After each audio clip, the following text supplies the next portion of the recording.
Hey guys, what's up? Bob here. Welcome back to week 9 of PICA. So today we're up against the Berkhamsted Bastiodons, coached by Gargleflop. Now Gargleflop is one of my favorite YouTubers, really awesome guy, and he's been uploading stuff for like forever. So yeah, he's actually, I know I said this in the last video, but he's one of the guys who made me want to do videos on YouTube. So like, blame him for all of this. Anyways, he is doing pretty good this season. He going into it, he was 5-3, I think. So yeah, that's good. He's been on a 3-game winning streak, so that's also good. Well, it's good for him, not good for me. Anyway, let's go ahead and check out his team. So he's got, you know, his guys, his pool of, you know, what, 11 guys or whatever. His franchise pick from last season was Crobat. Which is a really good Pokemon, just in terms of, like, generally, it's very fast, it can throw, you know, like, some nasty Brave Birds and stuff. Generally speaking, flying type moves are pretty good.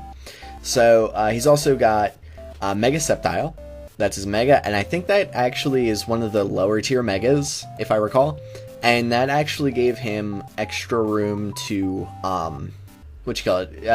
get more guys. Like, it gave him a couple extra points to work with, so that's pretty good. Well, good for him again. Anyways, his OUs are Zapdos and Garchomp. Now, Garchomp is something I was super worried about. Choice Banded Garchomp can really ruin my day. I don't really have any switch-ins for it. He's also got Magnezone and Infernape as his tier 2 guys. Infernape, one of my favorite Pokemon to use. Just like, it's really fast, really strong on both offensive stats, and it's got a good move pool, so obviously a huge threat. Magnezone, able to trap steel types, but actually one of his best sets, in my opinion, is Analytic Choice Specs, because it just ruins everything. Like, if you have to switch out on this thing, whatever you switch in is going to die. It's also got really good defenses and stuff, so that's cool. Physical defense. I'm not sure about special defense. It's okay, I think. Anyways, next up we got Tentacruel and Darmanitan as his tier 3s. So Darmanitan's another fire type. It's just straight fire. Now, that thing can throw some nasty flare blitzes at you. And that's pretty brutal. And his Tentacruel, really good rapid spinner. Another poison type. He's got, what, 2 of them? I think, yeah, he's got 2 poison types. But Tentacruel does different stuff. It's really specially bulky, decent speed, and can throw Scald. And Scald's like pretty much the best attack in the game. So, yeah, really good generally. Can also set up Toxic Spikes if he wants to, so that's something to keep in mind. Now his tier 4, I'd say probably the best tier 4. I'm looking over them all. Yeah, it's probably, I think he's definitely gotten more use out of it than any other tier 4. He picked up Ambipom. Now, Ambipom is very fast, again. Hits very hard thanks to Technician boosted, like, lower base power attacks. And I think it's got, like, base 100 attack or something. But basically, the idea is you want to Technician boost your, like, fake outs and double hits and stuff. And you can really just, like, lay the smack down on your opponents. So that was something I was really worried about. That, combined with Garchomp, I was really worried about physical attackers coming from this. Crobat, another physical attacker. Infernape, usually mixed, although it does physical better than special. And Darmanitan, another physical attacker. So, for his tier 4s, he's got 2. He's got Aromatisse and Bastiodon. Now, Bastiodon might seem gimmicky, but he actually uses it very well. Just in terms of, like, he runs, like, Metal Burst, I think. But it pairs really well with his Zapdos, just in terms of, like, having a good set of resistances. And can usually get up rocks or whatever. And, you know, just do a lot of damage with the Metal Burst or roar stuff out. It's basically his kind of go-to in-between guy. And if he uses it right, it's really good.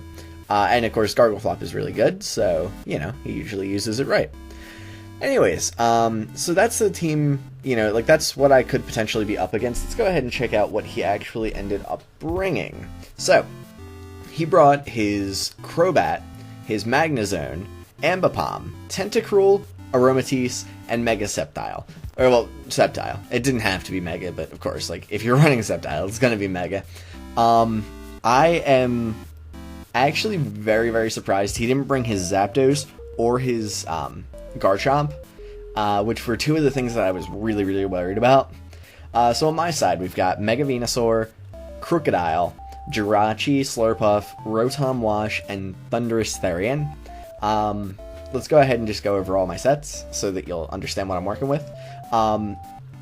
So Rotom is physically defensive with my usual set, lefties, Pain Split, Will-O-Wisp, Volt Switch, and Hydro Pump. Just standard Rotom stuff.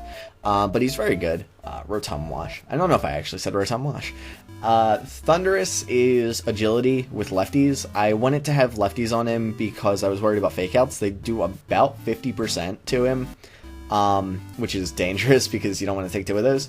But I wanted to have the lefties on him just so that I could, heal up afterwards. I figured that between agility, HP Ice, Thunderbolt, and Focus Blast, I could hit most of his stuff neutrally at least. So that was kind of the plan anyway. And then, of course, the quad's super effective on Garchomp. It doesn't actually one-shot him. I think it's like a 2-hit. So, that's a thing. Let's see. Mega Venusaur was actually physically defensive as well. I had two really physically defensive guys on this team, just because I was, like I was saying before, I'm really worried about physical attackers. But yeah, Venu is my Mega, obviously. So thick fat, so I get that I'm neutral to fire, as opposed to weak to it. So that's nice. And same for ice. So again, that's nice. But I've got, Giga Drain, Sludge Bomb, Hidden Power Ice, because again, super scared of the Garchomp. Hidden Power Fire might have been better. But I was worried about Garchomp, and I figured I would be bringing this in on Sceptile. Not that I didn't have anything to hit Sceptile. I think actually Sludge Bomb would have been better. But if I didn't want to overpredict on something, I could do that. And I don't know. It was one of those things that it was kind of an option. I don't know. You guys could probably have thought of something better. It also hits Crobat, but I wouldn't be staying in on Crobat. So I've got Slurpuff with Belly Drum, and then Return, Play Rough, and Drain Punch. Not necessarily in that order. And a, Citrus Berry to get my health back. Slurpuff is pretty good, obviously. Otherwise, I probably wouldn't be using it. I haven't really gotten it to work super well so far this season, but I figured I'd give it another shot. And then last up, we've got Jirachi.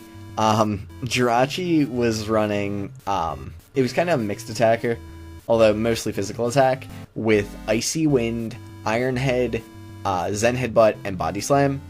The idea, of course, Power Flinch, and Icy Wind was just for the Garchomp. Actually, I was running a Shuckles berry on my Jirachi, and basically what that does is it removes your weakness to a ground type attack.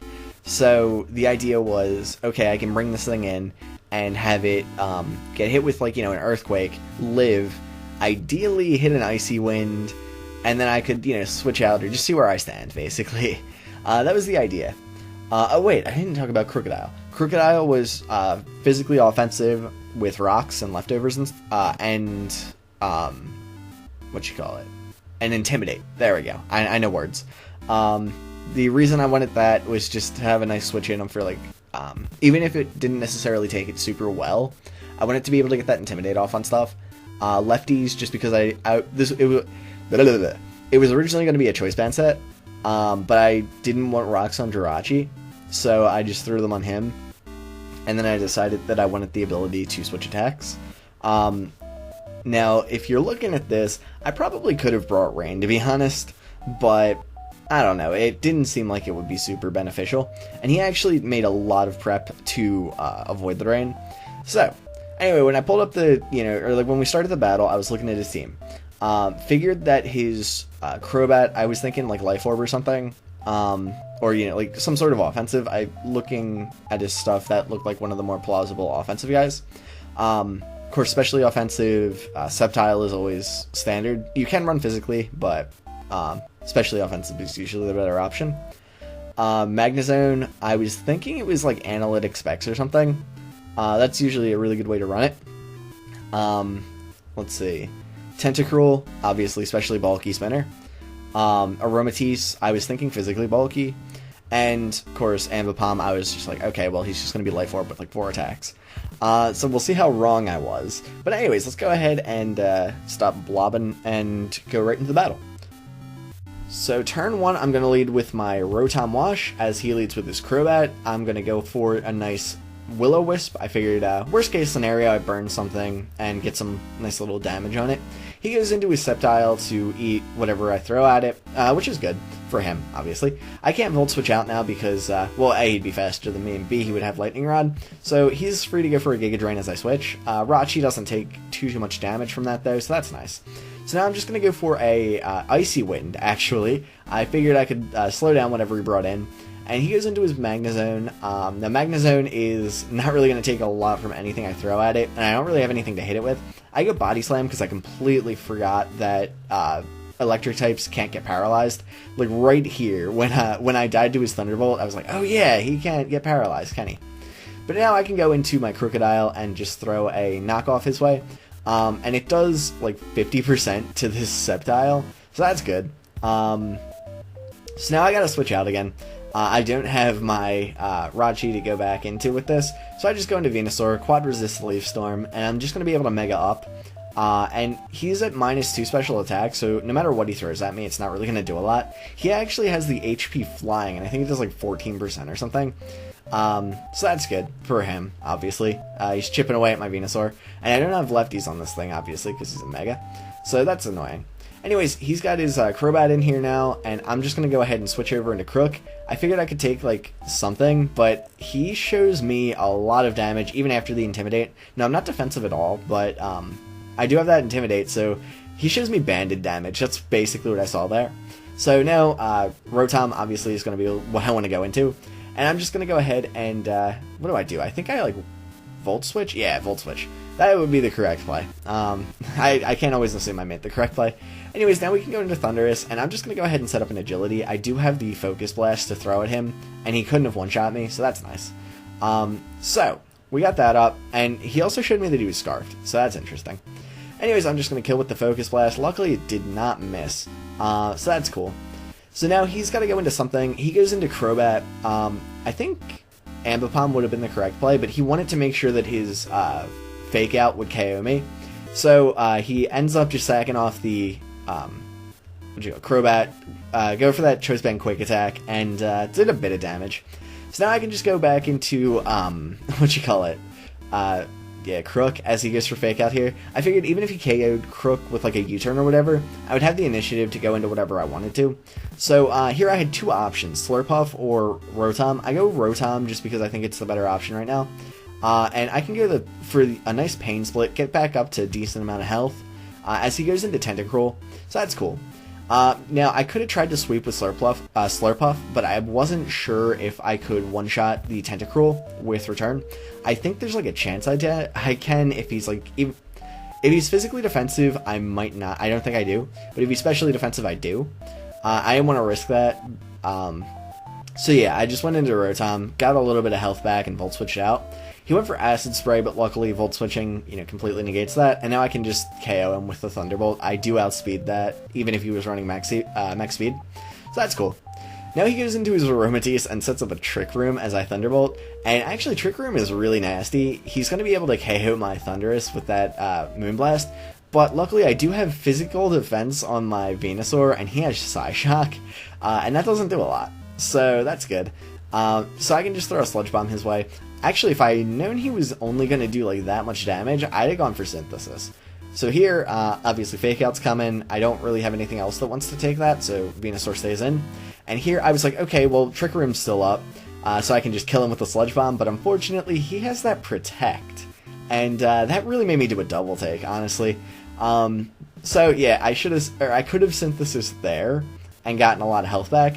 Unfortunately, I mean, like, who knew he had Protect? Anyways, he throws a double hit my way, but unfortunately for him, he misses. Luckily for me, or actually, it didn't really matter that much. You'll see double hit does, like, no damage. So I would have taken one anyway, and Will-O-Wisped him. So now I can just KO him with the Hydro Pump. But, yeah, it wasn't really that big a deal. I did have Drain Punch on Slurpuff, and I had that Citrus Berry, so he wouldn't have been able to one-shot me, and I would have just been able to kill him. So, anyways, it was still a really cool battle. I love playing against Gargleflop, he's awesome. So yeah, be right back with post-match. So, managed to get a nice win over Gargleflop there. I'm really happy that I was able to pick up that win because that actually puts us at 5-4. So this is the first time we've actually had a positive record in this tournament. The only problem with that, next week we are up against the Toronto Tyrantrums. Now, from what I understand, George has officially dropped out of PICA, which is a shame because he's the coach. I'm going to be up against Redmat 80 again. If you don't remember, I was up against him week 2, I think, right? Something like that. He took over the Jackson Jump Lofts for a week because, who was it? P.i.c.a dropped out. Yeah, so I'm up against him again. He's really good. If you don't know Matt, he's awesome. He's just a really good player. He plays super solid. And this week, his team's going to be really threatening. I don't know if I'm going to be able to beat him. That said, we're going to try, obviously. So let's go ahead and check out what he's got.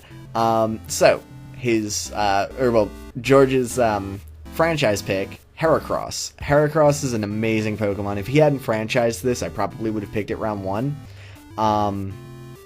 Yeah, it's a fantastic Pokemon. It's got really good special defense for an attacking Pokemon. Amazing attack, good speed, and access. Well, the speed's not amazing, but it's okay. And then access to Moxie, which was like something I was super into when I was doing my draft. I was like, I need a Moxie sweeper, which is actually why I picked up Crook. But yeah, Heracross would have actually been one of my number 1 choices there. So that's, something to keep in mind. His Mega is Mega Scizor, which actually gives him a lot of versatility because he doesn't actually have to Mega Evolve it. He can actually just run Bandit if he wants.